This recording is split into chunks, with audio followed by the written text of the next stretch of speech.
মেধাবীরা মুক্তি পায়, কোটাটাকে সংস্কার করতে যাচ্ছি, এত কোটা আমাদের দরকার নেই। বৈষম্য থেকে মুক্তি পাওয়ার জন্য এই আন্দোলন। আমাদের দাবি আদায় করে আমরা রাজপথ ছাড়ব। সমাবেশ, গণপদযাত্রা, বিক্ষোভ, অবরোধ আর 10টা আন্দোলনের মতো কোটা আন্দোলনও শুরু হয় এই সকল কর্মসূচির মধ্য দিয়েই। কিন্তু মেধাবীদের দাবি আদায়ের লড়াইয়ে যুক্ত হয় এক নতুন কর্মসূচি, বাংলা ব্লক।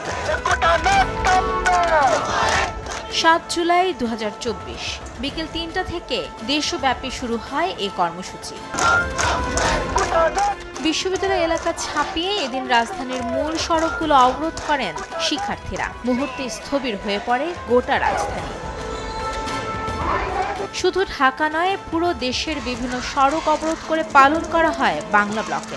কোটা বিরোধী আন্দোলন যে বড় সংগ্রামের রূপ নিচ্ছে তার আঁচ পাওয়া যায় এই দিনেই। এদিন 4 দফা থেকে সরে কোটা বাতিলের 1 দফা ঘোষণা করেন শিক্ষার্থীরা। এদিকে শিক্ষার্থীদের আন্দোলনকে অযৌক্তিক উল্লেখ করে বিষয়টি সর্বোচ্চ আদালতে নিষ্পত্তি হওয়া উচিত বলে মন্তব্য করেন শেখ হাসিনা। আজকে আন্দোলনের নামে যেটা আবার করা হচ্ছে, পড়াশোনার সময় নষ্ট করা, এটারও কোনো যৌক্তিকতা আছে বলে আমি মনে করি না।